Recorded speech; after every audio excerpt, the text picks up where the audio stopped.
Powerful greetings wherever you are in the world. It might be top of the day, afternoon, evening. My name is Elmira. I am the executive producer of the World Family Experience and the owner of SCB TV.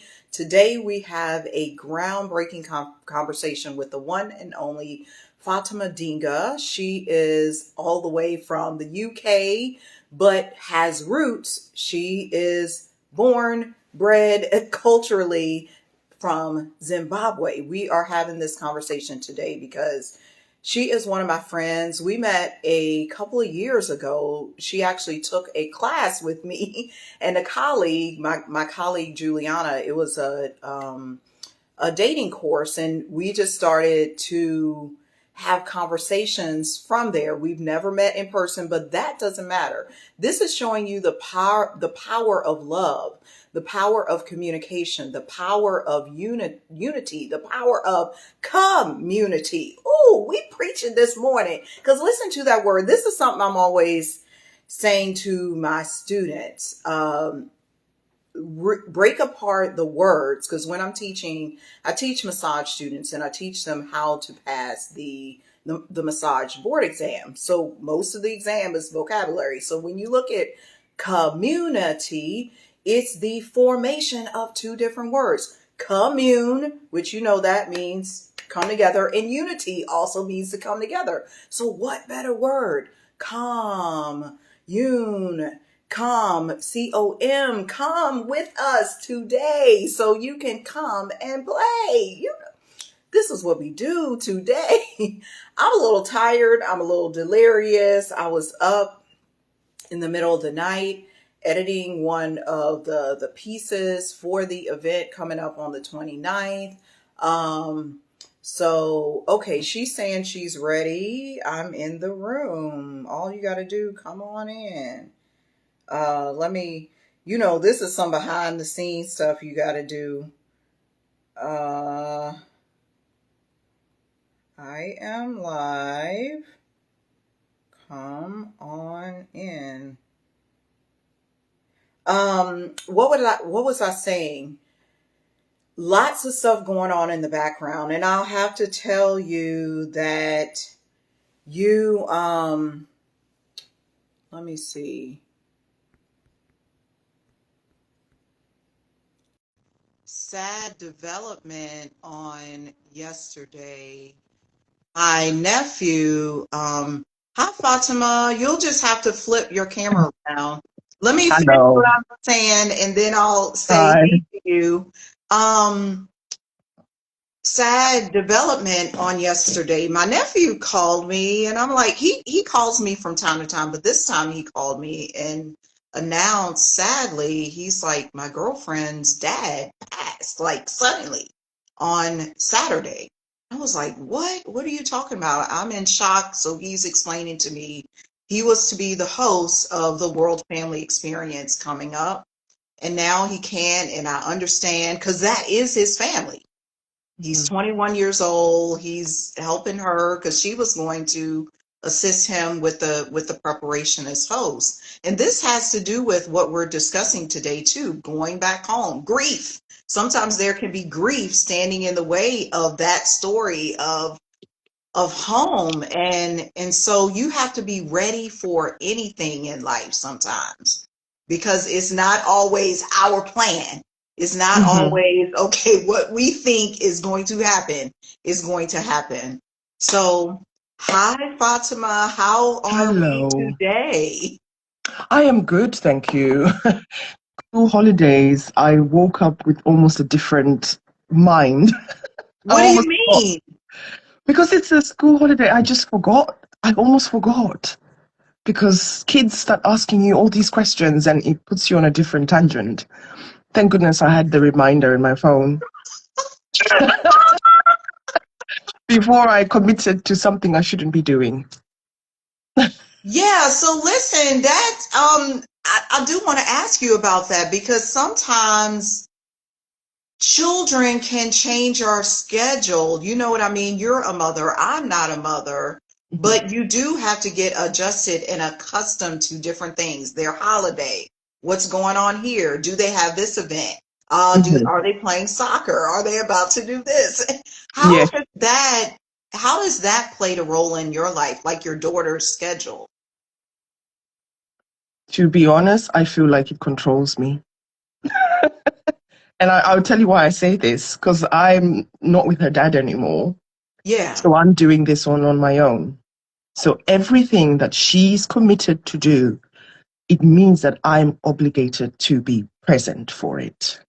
So I can't say, oh, because I've got people that I know that can say, oh, my husband's taking her or my partner is taking her. I'm not coming. I've got something else I want to do. I can't do that. I need to make sure that I show up. I remember I had an important work training that I had to do. However, I had forgotten that it's a school sports day. And Wow. then, in fact, the school didn't tell us until like a week before, because I think it's been very hot in England. They decided to do it a little bit earlier to prevent doing it when it's too hot. So they just decided to bring it forward. It was the same day as this important work meeting. I had to say to them, I can't come because I really need to go to a sports day. If I don't show up, she will be very, very distraught because she's 6. Yeah, she wouldn't you're bringing to mind something, and then I want to ask you about this topic, but this is actually it's funny how God works, Mm-hmm. because this is actually rooted in going back home, because this is about parenthood. What did our parents do for us? What was our experience as a child? You're bringing up something for me because I'm one of 6. Like, your Mm-hmm. daughter is one of one, and you're a single mom caring for her. So I was in the same situation with my mom, single mom. And I'll tell you, at her age, 6, 7, 8, 9, 10, I had feelings of, oh my gosh, my mom can't be here for this, or she got to be here for work. But now I'm seeing it differently. You're helping me to even view that from a different perspective, because Mm-hmm. think about it. Imagine if you Mm-hmm. had 6 kids who Mm-hmm. all had different stuff, then you got Mm-hmm. to work, you got to go, like you said, you had the work training. Mm-hmm. How the heck do you handle all of this? Like, Yes. You're not going to be able to commit to 6 different schedules at all. Whereas I only had one. So it was simple for me to say, okay, I'll show up for that one. But I literally missed this work training. It was important, but I told them, I'm sorry, it's sports day and I need to attend. She's 6. She won't get it if I don't show up. correct. Yes, because her dad's not going to be there to represent her. And then all the other kids have their parents there. Then she's going to feel a bit like, why don't I have my mum here? And I said, and we're not doing those kind of emotions and thoughts coming in at that age. She just needs to feel safe.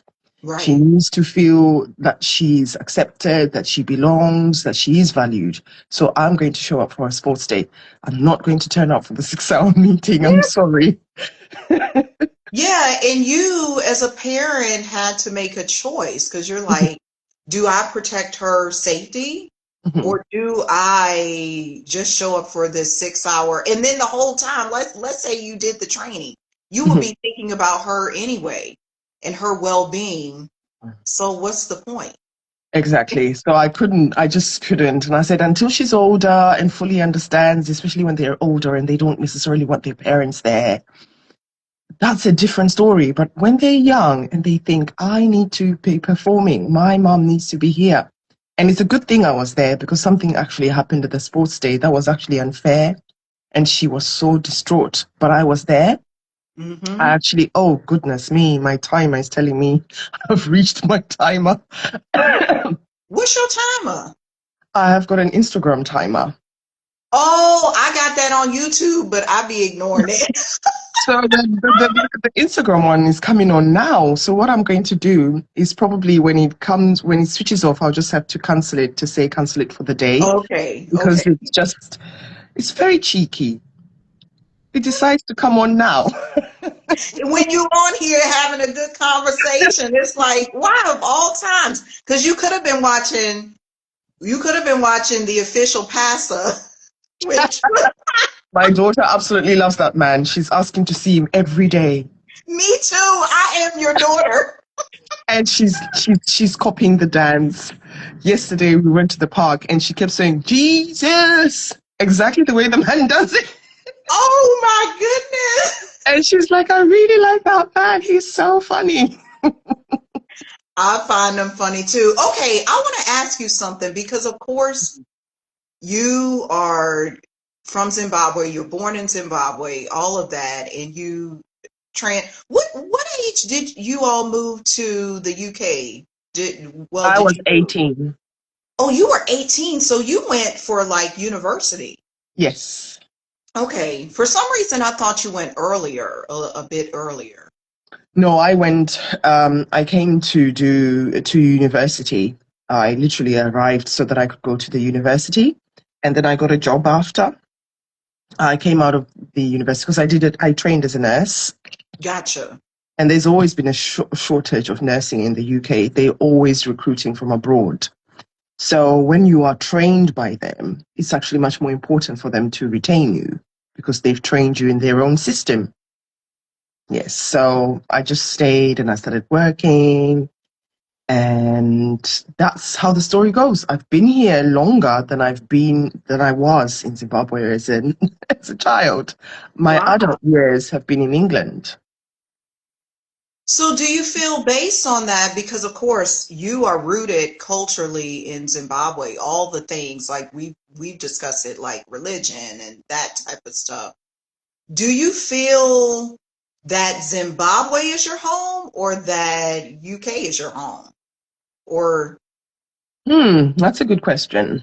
So when I would travel to European countries, I would always have this sense that I want to go back home. And when I mean home, I mean UK. I really? start missing the UK. So if I spend like 2 weeks in Italy or a week, I'll just be like, oh, I'm ready to go back home now, meaning England.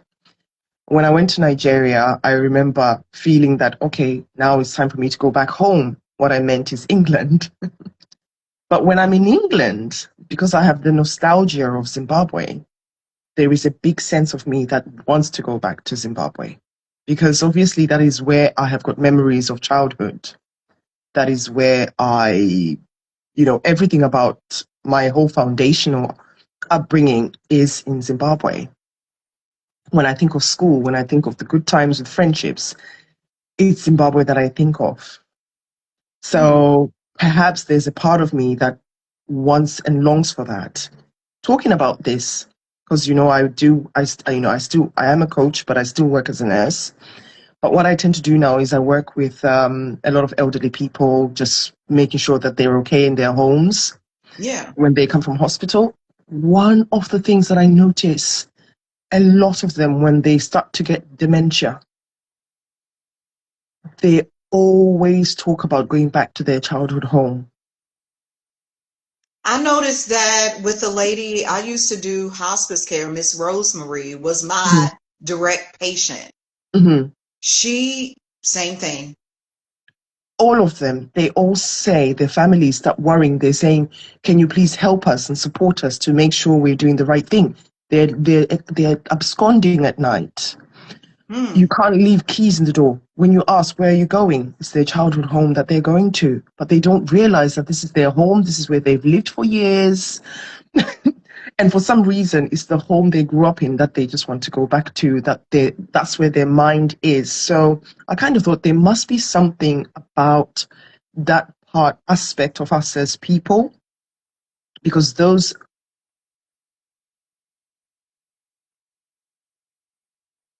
hello, Okay. Yeah. I ignored it. Is that limit thing came up.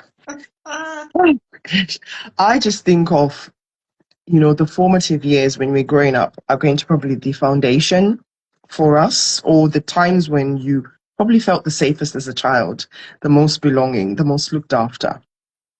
That's when your brain probably is, I'm thinking, is a protective mechanism. They've got dementia, they're forgetful, but for some reason they don't forget their childhood home. never. They still remember it. And I'm thinking, is it something that was so nurturing about that place, that environment, that wants to take us there. So when I'm looking at myself now, there is that thing in me that I know I've lived in England so many years. I'm British citizen. I've lived here. I I really know the British way of living. I can distinctly tell you different British people by their accent. I can tell you their upbringing because this country is very classist, especially Do you think, especially because of amongst. course you've been to the States, do you think it's more classist than the United States than America? I think yes. I think Oh, with the United States, it's more about money. true. Yeah. But then in the United Kingdom, it doesn't matter if you have money. If they think you're coming from a class that they think is lower, so amongst them as white British people, one can just be a snob at you because you grew up in a way that they don't see. They just know. So they've got aristocrats here, people like the monarchy. There's people who are still in the monarchy's stages who are not necessarily the monarch, but they're part of that circle. Hmm. So they'll marry among that circle. They call themselves the aristocrats. They're British aristocrats. Even if someone's very wealthy, is coming from a class that they deem lower, wants to marry them, they're not going to be happy with that because they are aristocrats. Mhm. Yes. So what if you've got money? There is a way of living that aristocrats live.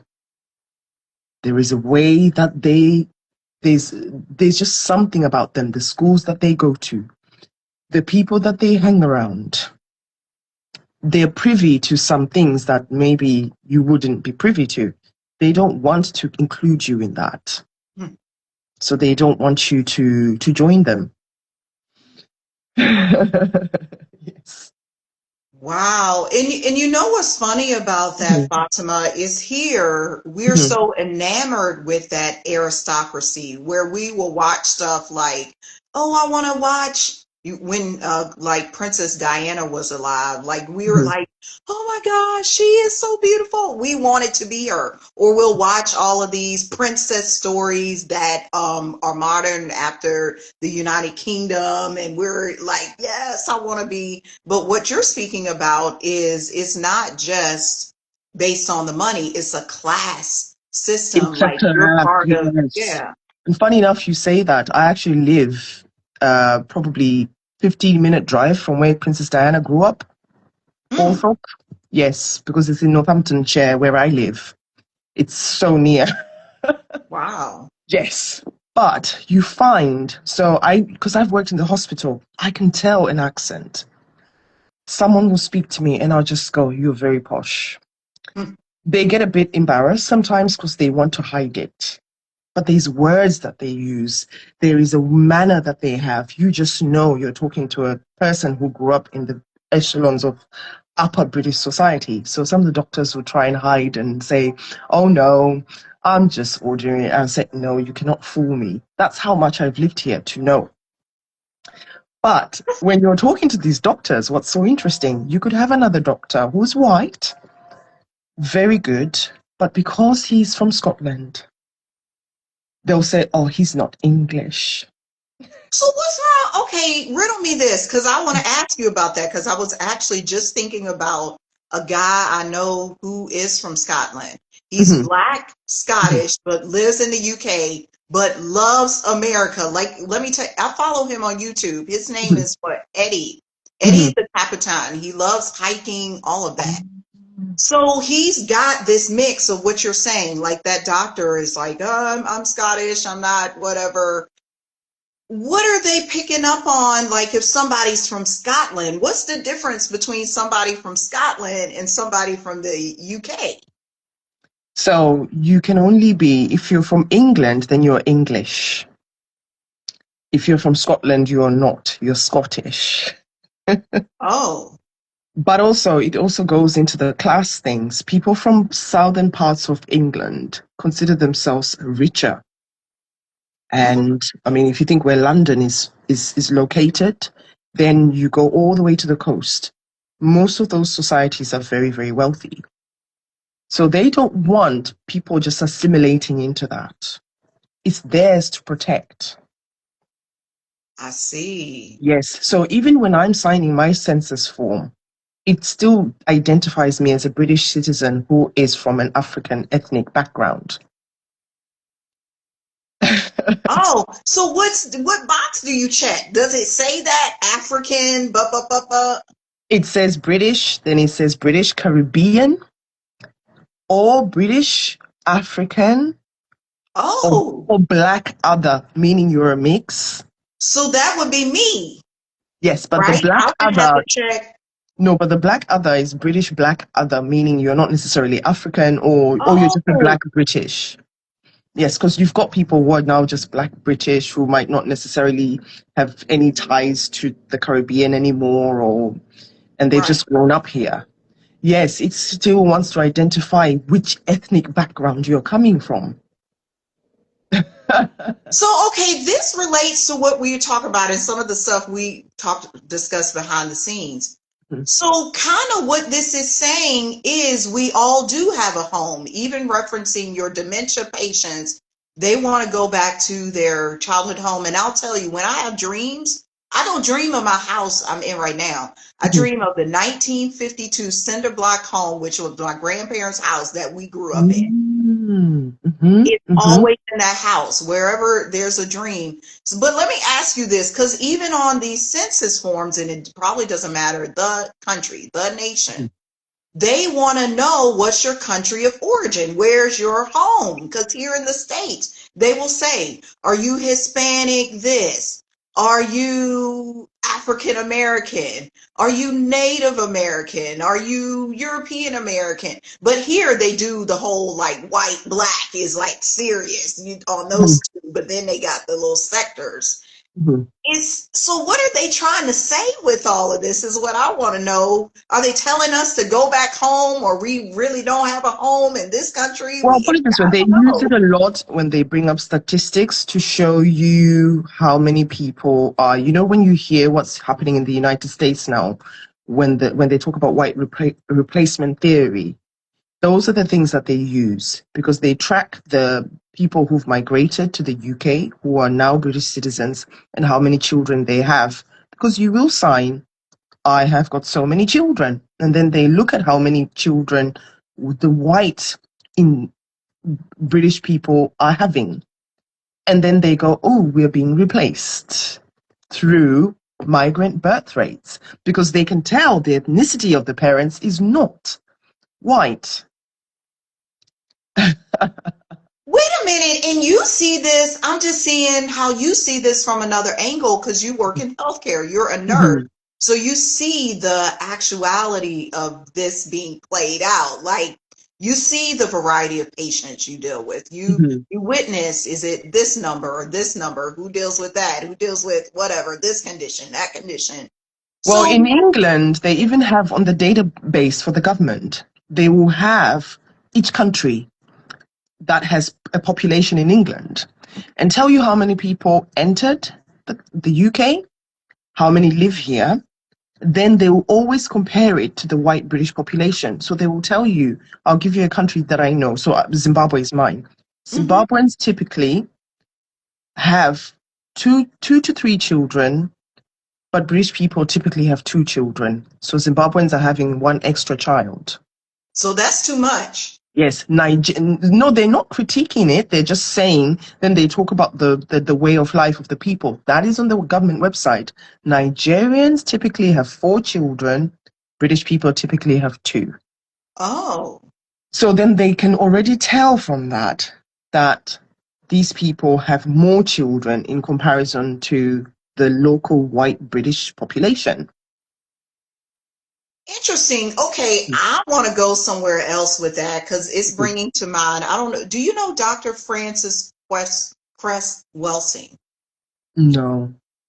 So she wrote this thing called the ISIS Papers, and she's big on like looking at race from a psychological perspective. She even analyzes baseball and softball, and she's like, they want to play with balls, and she's talking about phallic symbols and all of this stuff. But how this plays into this, sometimes there is a subconscious jealousy to this birth rate, or they're kind of taking over. Okay, the Nigerians are taking over. They're like more fertile than us. They got two more children per family than we do. We gotta catch up. What's going on? Like we not having enough kids, because they have that conversation here in the States. Y'all ain't. They, even this, we saw this presented with Charlie Kirk last year. It's almost been a year ago since the Mhm. assassination, Mhm. where some of the things he was saying on his platform and the people who followed him were, we're not having enough children, we're not getting married enough. They weren't talking to us. I'm saying black people overall. They were talking to the white nationalists. I'm just Mhm. saying what it was. It's who Mhm. they were speaking to. And what is up with that? What is up with this? Even though they're not like judging the numbers, they are seeing this one has two, three, four, five, six children per family. What is going on? What is going on with this comparison? I don't even But know. what they forget, though, Elmira, having been somebody who's lived in this country, someone who's traveled to European countries, I've traveled to Italy, I've traveled to Spain, I have traveled to see Italy, I've gone back a lot. The Italians are more family oriented, Mm. so they tend to have children and support each other with the grandparents.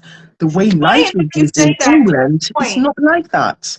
My So, boyfriend, mhm, my cousin, not my cousin, my nephew who I was talking about earlier, his mhm, girlfriend's family is Italian. They're Italian mhm, roots. So it's funny enough you mentioned that. This is all like full, and they have a huge family. Even mhm, here in the States, he's not like Italian straight from Italy. Now I know people straight from Italy myself mhm, who live there now.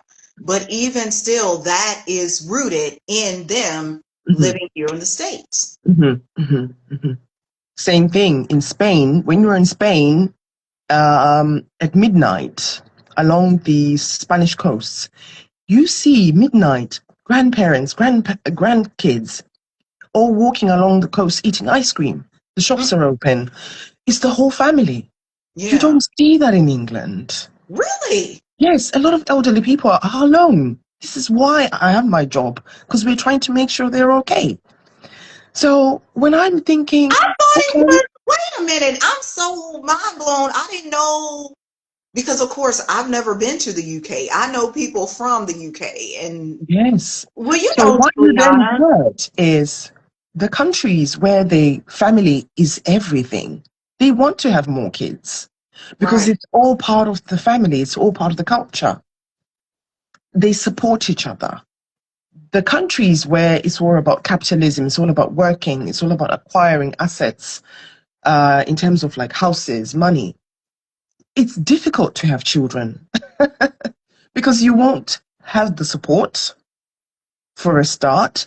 Secondly, it's so expensive for you to be able to even get those assets. So people have to delay having children, or it takes them longer to meet someone Mm-hmm. for them to finally say, let's have a child. Whereas you find that in these countries like Nigeria, I'm talking about, people are just getting married quite young, finding Right. a partner quite young, just because the family just believes in children. And yes, exactly. That's what I find. But, when we're talking about going back home, what I see happening is because there's so much since we've seen the whole white nationalists rising in America. There is something that's really called a Trump effect. The Trump effect is that once he started opening his mouth and saying things that are negative and somehow people are desensitized to it, more people with those views have come up. It's happening here in England. There is a man that every time he holds a march, Elon Musk will speak on TV Mm-hmm. in support of him because he's saying we just want a Britain for British people. We want the migrants to go home. So for someone like me who's felt safe in this country for years, I'm anxious. A lot of the times I'm not feeling like it's home anymore because Right. I don't have the skin color that is of a white British person. Yes, I've contributed to this country. I've always worked. I I understand the way of life here. I'm not a criminal. I contribute. I have a lot of good rapport with English people that I work with, you name it. However, I don't know, with the way we've got even a party that's very anti-migrant is making a big comeback in this country. People are voting for them, the man speaking more. He's really saying some very inflammatory things about migrants. And I happen to be a black migrant. If I'm walking on the street, somebody might not realize that I've contributed, that I work and I'm British. What if Correct. they decide to just attack me? Because I shouldn't be here. I'm raising a black girl. I'm worried about the future that she'll have. So part of me is thinking, why is this global? It's global because my friend lives in Sweden. Mm-hmm. She says the far right is rising in Sweden. I've got a friend who's German. She's a white German lady, and she talks about the far right rising in Germany, and she doesn't like it because she gets along with a lot of black people, Mm-hmm. and she doesn't see anything wrong with black people who work. So you're hearing that. And then there's a lady who talks about, she's got a YouTube channel called Notes from the Margins. She's a black American who lives in Italy, married to an Italian.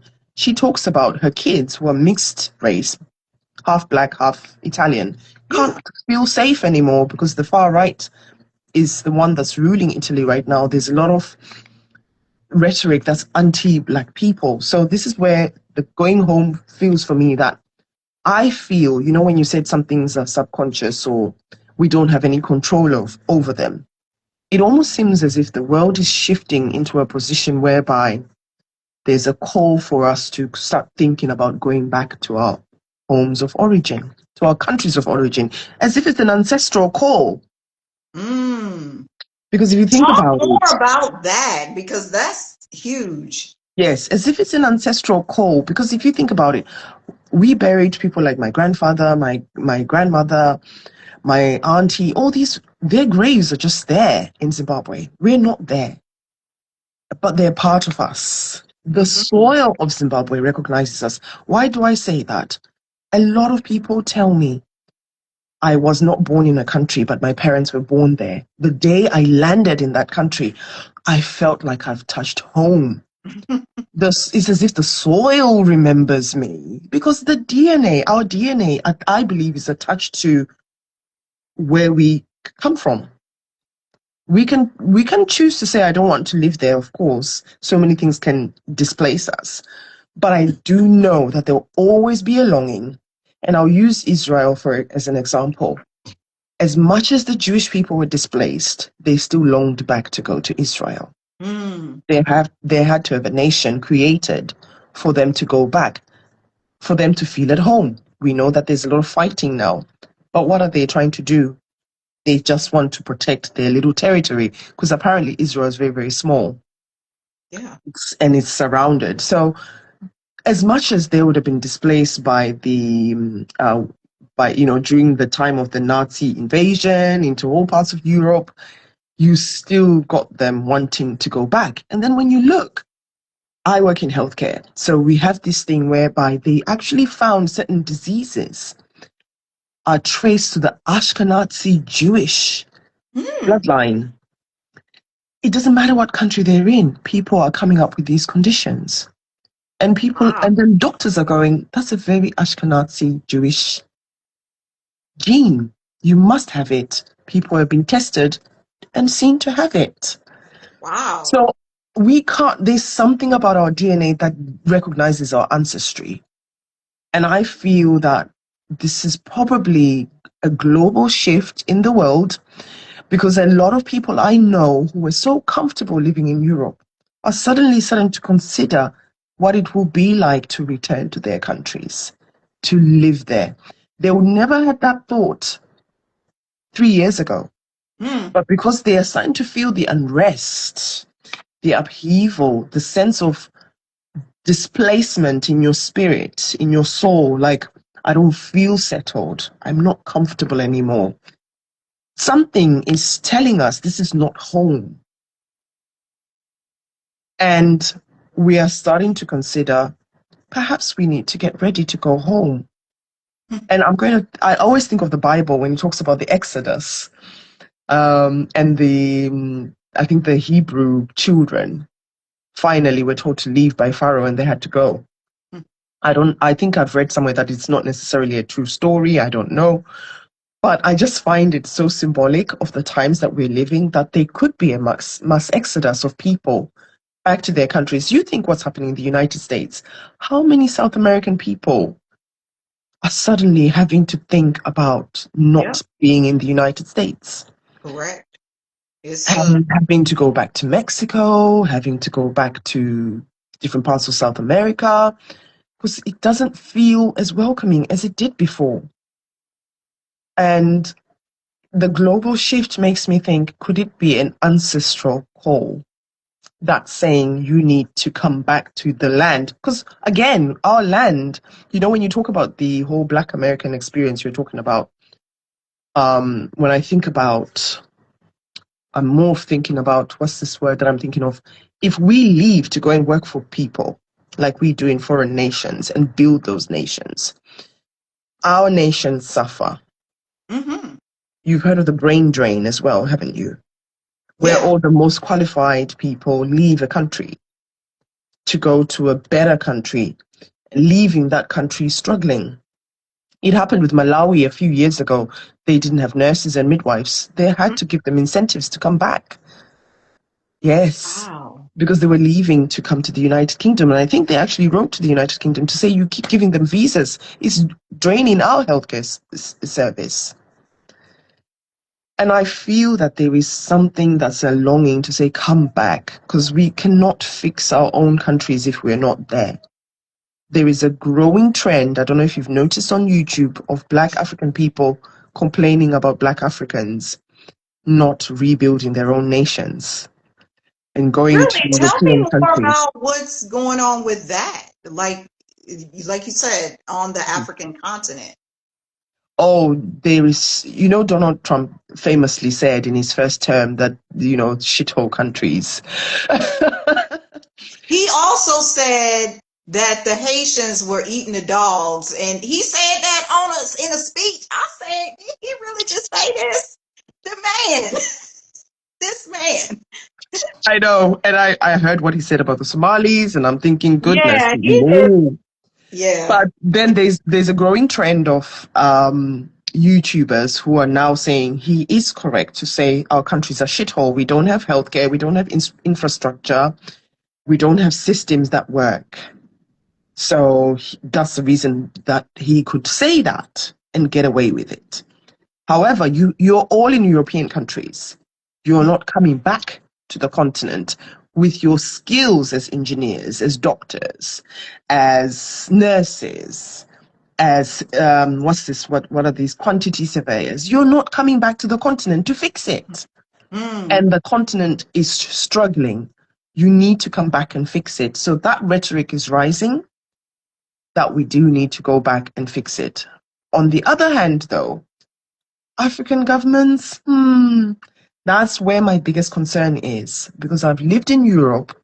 I love the freedom of Europe. There's a freedom to live your life how you want to live it. We're talking about culture. I cannot say I'm a culturally 100% Zimbabwean in my cultural Got it. appropriation anymore, because it's now mixed with the British way of life, the way of Right. thinking. I have seen where things are better when done by British people, and I've adopted that. Mm-hmm. And it works for me. I've kept the good parts of being a Zimbabwean. However, when you're in Zimbabwe, they don't have that exposure. So they So are what is it likely like? behaving the same What way. would you, if you had to compare Zimbabwe way of life to British way of life, what's the major stark difference? So British way of life is all about efficiency. You get up, you go to work, you get there on time, you do your job. And when you go to services, people will serve you efficiently. When you pay for anything, it's all efficient.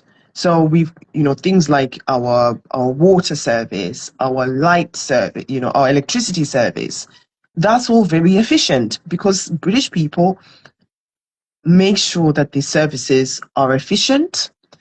They give them a standard that they should operate under. That's largely missing in African countries. Hence, the infrastructure has been, it's just bad.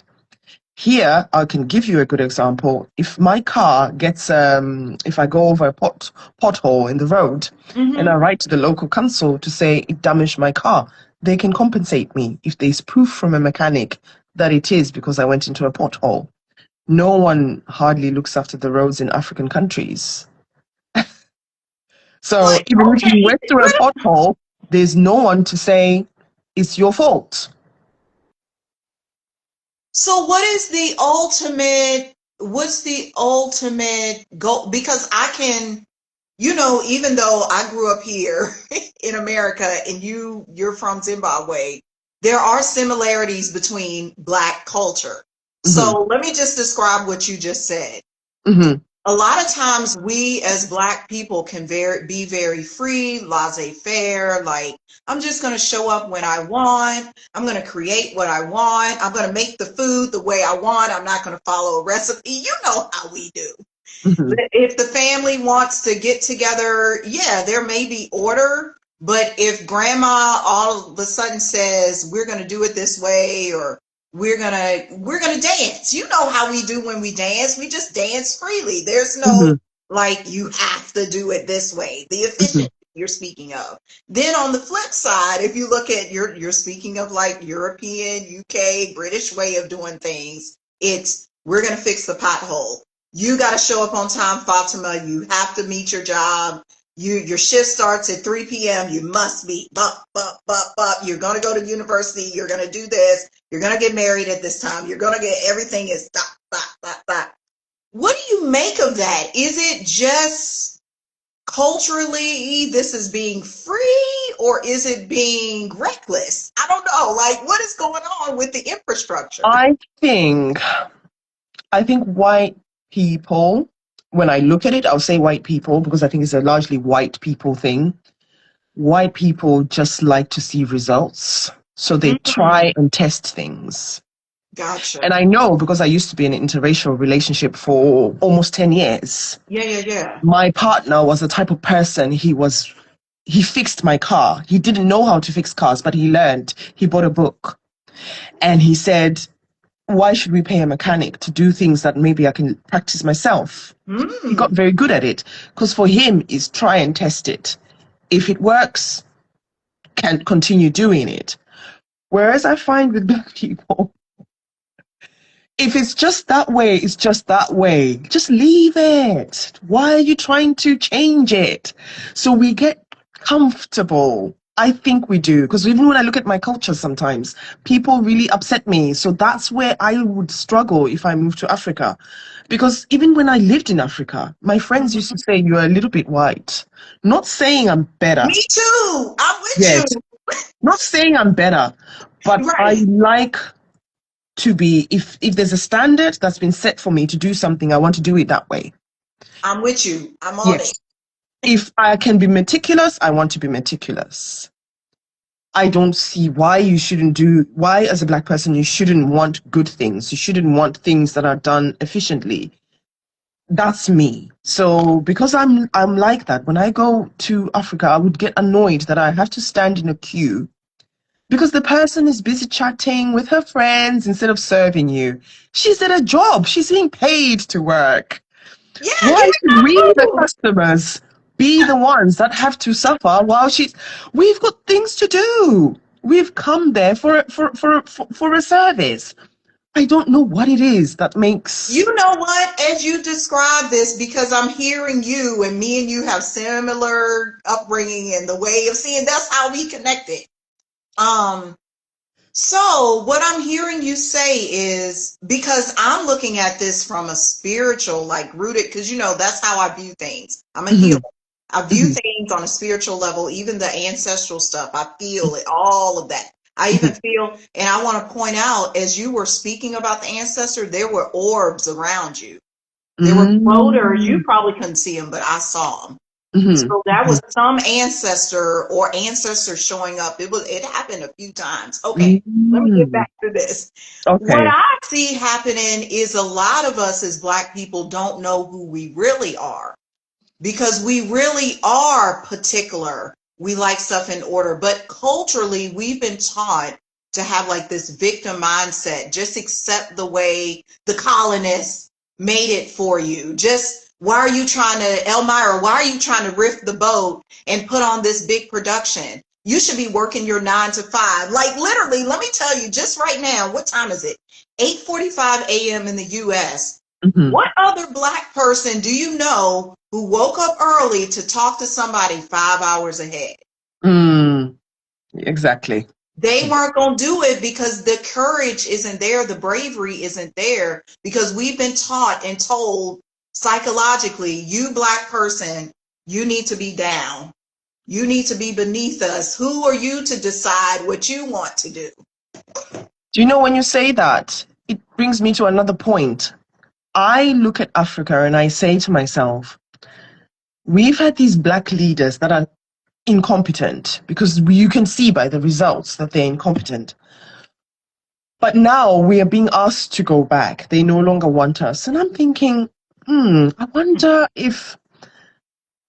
why the leaders have allowed the countries to go the way they do. I'll tell you why something doesn't match. A lot of African leaders know their countries are in a bad state. You know how you know?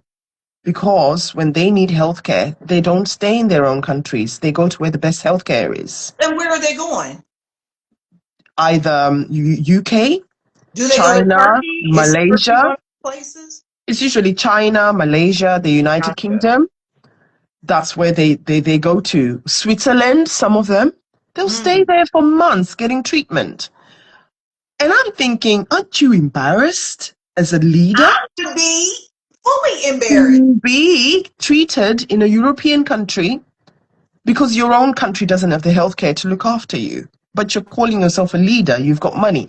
But why are and then when you think about, before, when the Swiss banks were very popular to be tax havens, and you'd hear, oh, this leader put money into a Swiss account, but they never get it back. Why was that allowed? I asked myself, was that allowed because you needed somebody who stays there, pretends to lead, while just allowing us to live in this victim mindset? So kind of a figurehead. Yes. They're a pawn. Exactly. And I think they serve a purpose, because when I think of me now wanting to go back, people talk about the challenges they have. And I'm thinking, why is it set that way? I don't understand it. It just baffles me. There's just something that doesn't make sense about the whole thing. And also, when you're talking about, one of the things I love about England, as a woman, England's been very good for me. Found my voice, my confidence, just to be myself, to actually demand respect for myself as a woman and not be male-centered. Right. A lot of women in African centers have to be male-centered because men are the ones in charge. The laws, there's hardly any laws that protect women. Really? They tend to favor the men, yes.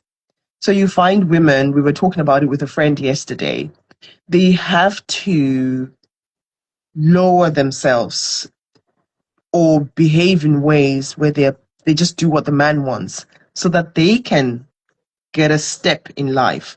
We were talking about universities in Nigeria where they were known that a student could be very intelligent. Her professor fancies her. He won't give her an A unless she sleeps with him. So she will do it just so that she can pass. Oh my. Yes. So I think they started to talk about it, but they do know it happens. Women, you find women sometimes. Did you watch The Polygamist? Oh no, we've been talking about it over here. So we might watch it today since it came up, because Terrence is actually off work today, so we might put that on the list. I watched that story and I understand it because I've got family members who were in such marriages. If a man has money, you tether yourself onto him so that he looks after you, so that your kids go to a good school, so that you live in a nice neighborhood, in a nice suburb. That's how things work in Africa for most women. And this But is you want to what... know, let me make this quick point and then I'll let you continue, because that's part of me putting on this world family experience, because I need people to understand we're more united than we are divided. Plus, Mhm. people are dealing with what you said. There might be a woman in an African nation. It don't even have to be an African nation. She could be in India. She could be here in the United States, my gosh, where she Mhm. feels beneath the man.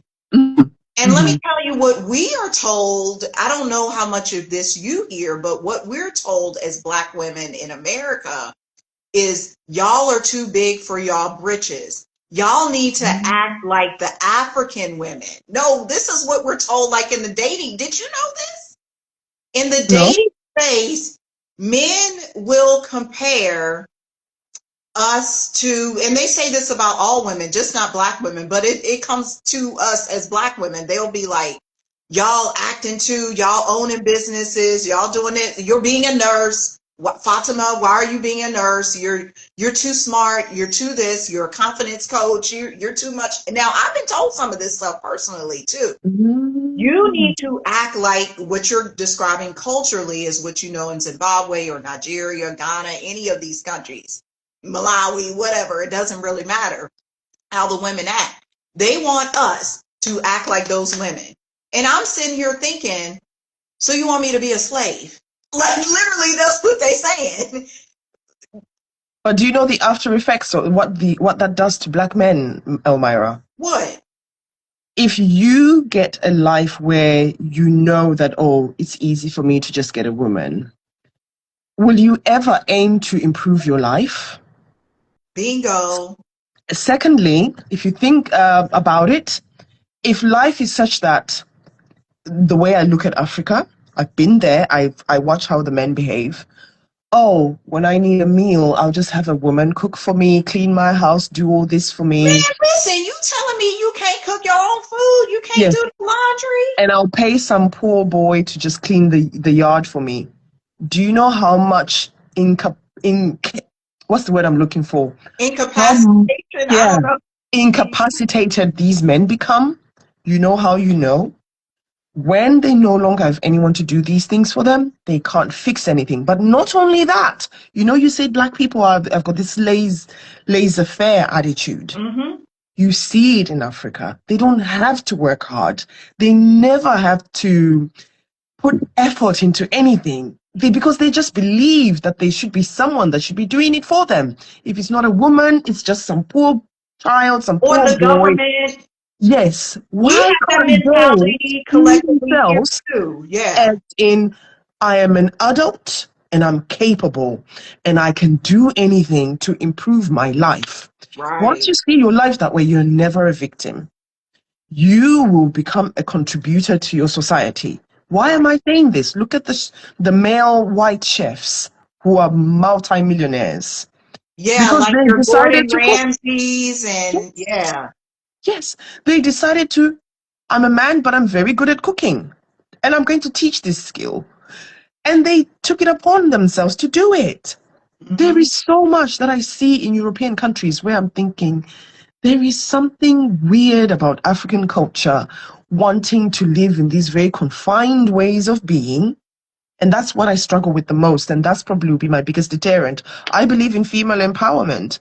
Why? Because I believe that women, by default, we multiply a lot of things. We produce a lot of things.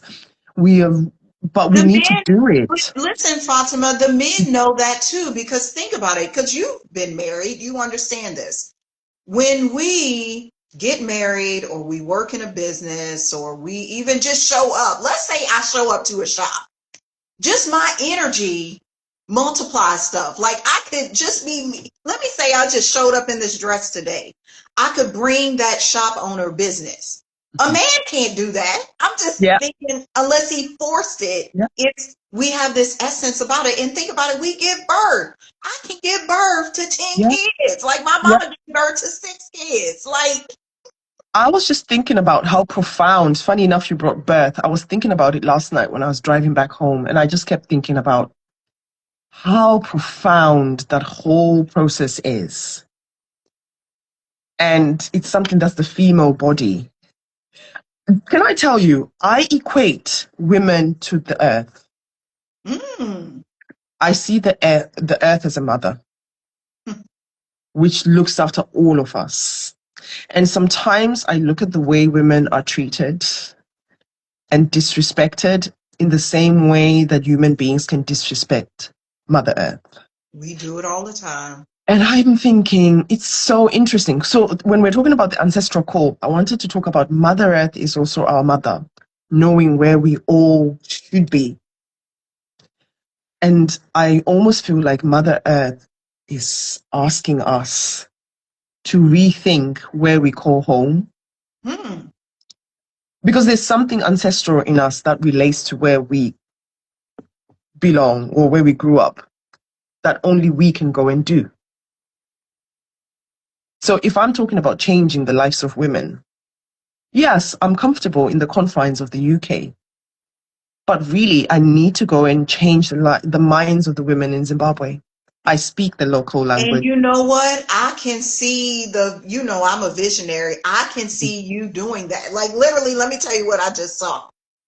I saw you starting some organization or company. You have like 30 women, but you're the leader. And all of those 30 women, you have built them up so that their confidence is in such a way. And y'all are the ones instrumental in changing the infrastructure in the whole country. I see that. And we need to do it because it's not the Western people coming to do it for us. We are the ones to do it because we are the children of that soil. Right. Our ancestors know us. The soil knows us. The land knows us. The trees know us. Everything from upbringing. When we're talking about people remembering where they came from, even with dementia, they know their childhood home. Because there's something about, I believe, the spirit of children in those places that just remembers them. You know, when you think of people who do soul retrievals, an aspect of our soul that's sort of left or imprinted in that place. And it takes you back to that memory. Like, oh, yes, remember you were a little girl. There was a lady I met, really old, 104, keeps telling me about her childhood home. She didn't have dementia, but she kept saying, Mom used to do this. Mom used to do this. When we were little girls, Mom used to do this. And I'm thinking, how does she remember that? And then her kid said, she always seems to go back there. Wow, going back home. Yes, and she keeps talking about it. What was it about her soul essence in that place? So for me, I am in that place right now, Elmira. As much as I have anxiety about moving, I think that's normal. But part of me is like, I just want a way to know, because I do feel we are going to leave European countries and go back to our ancestral lands. I gotta ask you something real quick. When's your birthday? Sorry? When is your birthday? Like March, 2nd of March March. the 2nd. Okay. I'm a Oh. Pisces. Okay, I'll tell you something about that later offline. I'll tell you something. Yeah. But I'm a Pisces yeah, we sun, like moon, the land, rising. and we're wrapping up here because I know this is a good conversation and we could talk more about this. Essentially what you're saying is the land knows us. And so we will be able to be rich, be wealthy on that land. And I feel the same thing with me. I know that, and I've done my ancestry and I've done like not the ancestry.com. I've done the genealogy to see where did my great grandparents come from. We, for generation, my people have been on this land, this soil. So yes, there were some of us Black who came from African soil, but for me, we were always here. And so that's the other thing that we're unraveling too, is some of us are discovering, because we've been told collectively, go back to Africa. So like we've been told, but I'm like, I ain't from Africa. What you tell me to go to Zimbabwe? Even though me and you are like in a way, this soil knows me. In Virginia, North Carolina, Georgia, like that's where I'm from. I'm from Virginia and North Carolina. That's where my people from. Always been from there. Me and my cousin had this conversation on one of these chats last month because he's my first cousin. Mm-hmm. But beside the point, the soil knows us. Mother Mm-hmm. Earth knows us. So that's the message for all of you watching. Mm-hmm. What soil is calling you? Like if you really dig deep and you know you're Irish or Mm-hmm. whatever, wherever you're from, Mm-hmm. you know you're Australian. Are you being called? Is something calling you to assist or to help? Use your wisdom and your knowledge to go back. Did you notice with the videos I sent you of the white Zimbabweans? Yes, I did. Did you see how proud they are of being a Zimbabwean and wanting Very. to go back? There's so many at the moment who are actually migrating back to Zimbabwe. And people who don't know that Zimbabwe is white people, whereas for me it's not a surprise because I grew up in Zimbabwe. Yeah. I went to creche when I was 3, 4 with white kids. Yeah, yeah, They yeah. go, how can they be a Zimbabwean and they're white? And I go, they're actually fourth generation. Some are now fifth generation Zimbabwean. They're born there. They've Yep. lived that way of life. It's Their changed whole who life. they are.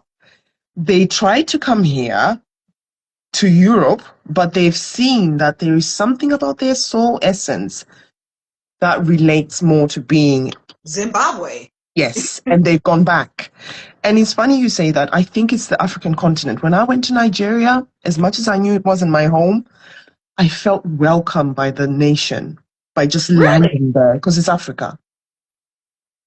As much as I didn't know some of the social mores and the way they do things, and I would be just watching, but I could sit in a comfort of feeling like I'm very welcome. Hmm. So there we go. Yeah. I think that's it, everybody. You all can Yeah. find Fatima. You are a confidence coach. Tell people how they can locate you. I know you got like a flourishing YouTube channel. You got a lot of stuff going on. Oh yes, lately I do a lot of TikTok. Oh, Yes, but TikTok is a different slant because it's an it is. aspect of me that I'm exploring, which is I'm getting a lot of traction on TikTok as well, which is very, very good. But they can find me here on Instagram. I'm a Mhm. confidence coach, but I actually realize I'm more than a confidence coach. I'm an identity coach. I help you identify with yourself, Yes, that's yes.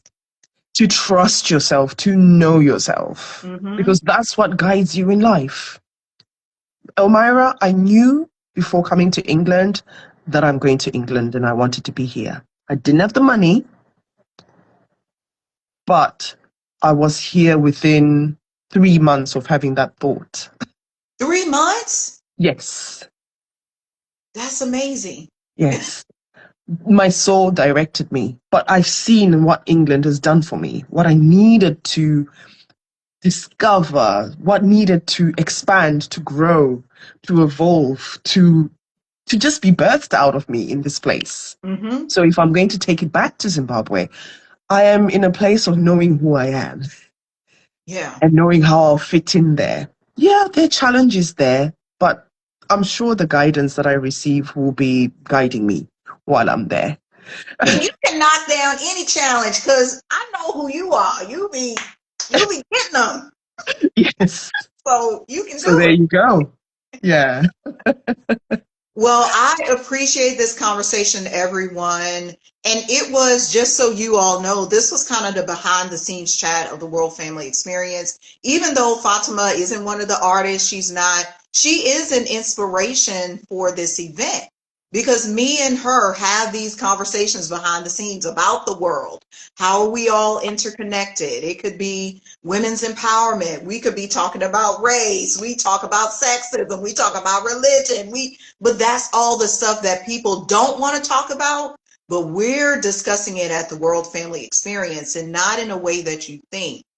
We're like the artists, the poets, the musicians, everybody who presents, we're presenting it with love. Yes. Like, and that's the key. That's what Mother Earth is calling us to do. Love the earth. Yes. Love where you're from. Love your body. Love who you Yes. are. Are you black? Are you white? Even Michael Jackson said it. He said it don't matter if you're black or white. He said Yeah. the world. And mind you, we're having the event on Michael Jackson's birthday. It wasn't Oh planned that my way, but it I just was worked thinking out. about him so much this morning. Really? What were you thinking? I was just thinking about Michael Jackson, and I was just like, isn't it funny that he, in the whole family, how he became like the star, and like, and I had this thought, I want to watch that movie again. You mean the most recent one? The one? Yes, Yeah, because we there's went some to key the theater to aspects I see it. want to watch and some key things that were coming in my mind about Yep. him. And I was thinking of him literally 2 hours before I jumped on here. And that's the reason, because even let's go back. I like going full circle. So we started talking about your daughter. Hmm. So we're going to end it talking about your daughter and children Yes. across the board. Because that's what Michael Jackson was about. They tried to get him on, he was abusing the children. Hmm. Michael Jackson wasn't doing none of that stuff. He was No. healing the children. He was helping the children. And Yeah. what you see in that film, Fatima, because I saw it and it just I felt for him. Like I identified, talk about identity.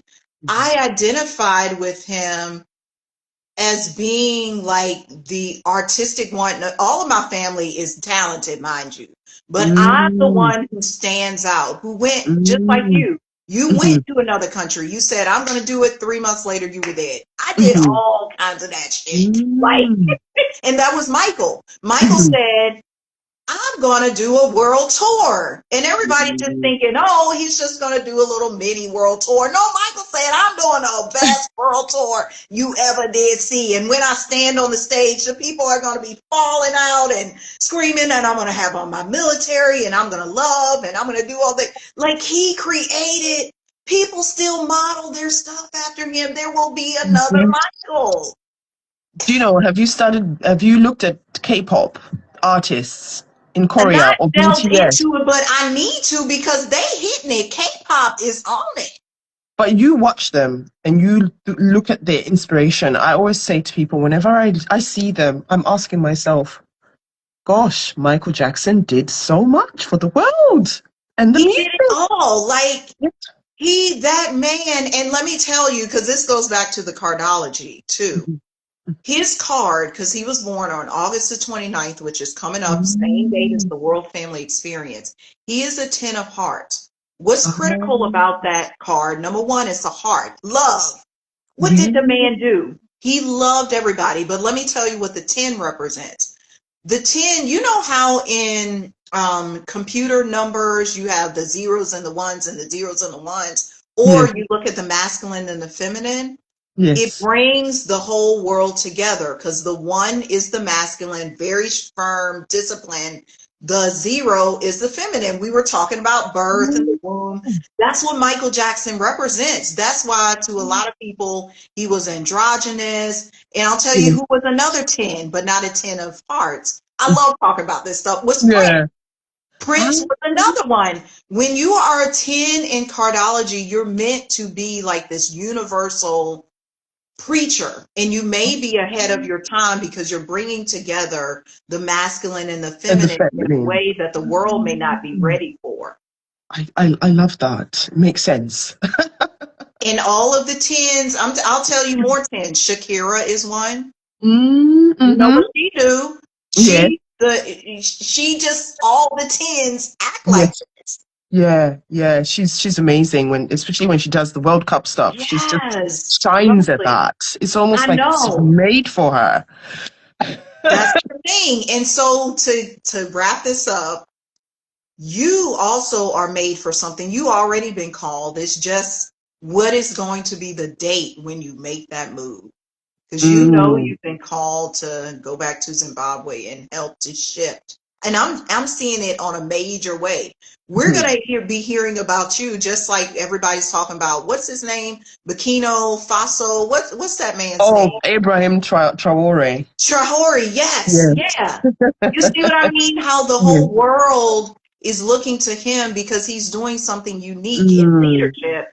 hmm. That's you. We're gonna be Yes. hearing, and I'm gonna the next time I have you on here, I'm gonna be like, girl, what you done shifted Zimbabwe? I'm telling you, and I think after having this discussion with you, I feel even more.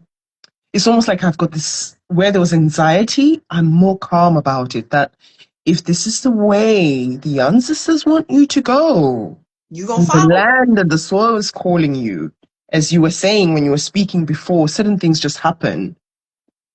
It's just how it's meant to be. You've just got to know how to flow Mm-hmm. with it, with Yeah. that energy. Flow with Yeah. that energy. Mm-hmm. Yeah. And it's Oh, not thank you. always going to be pretty. You Hmm. just got to follow. It's almost like that story, Hansel and Gretel. You know, they followed the little breadcrumbs. You just follow one breadcrumb to the next. You don't need to, and like Martin Luther King said, you do not need to see the full staircase to know where you're going. You just got to Exactly. do the next step. And that's what it's all about for you, it's for me, the whole audience. Yeah. Everybody out there, just do the next step. If the next step is you quitting your job, you don't need to figure out, well, how am I going to make the money? You know you've been told to quit that job forever. If the Yes. next step Exactly. is I need to marry that woman, marry her. You don't need to know how the whole marriage is Yeah. going to be. Are you going to have 5 kids, 2 kids, 1 kid? If you know Yeah. you love her and you want to be there, do it. It's the next step, everybody. Exactly. Oh, thank you so much, Omira. Thank you, because this was fabulous. Because you know, one thing that I've learned, and I have to say this publicly so everybody knows, I used to think me just talking or having conversations like this were just conversations, but you even proved it. You said my anxiety feels better since this conversation. And Hmm. everybody I've ever done, when I was doing heart to heart, when I do healing is war, no matter what it is, this little chat, they always say I left feeling better, or you opened something up for me with my identity. Like Yeah. you did something, and I know it's my voice. I know it's the conversation because I really listen. I have the curiosity of a child, and I'm just like, I want to know. Like I just want to know what it's about. Like I just, Yes. Yes. Yes. You are. You yeah. are extremely. Okay, well, I'll be talking to you soon. I'll let you go. Thank you, Elmira. You take Okay. care. Have All a good right. day. Bye. Bye.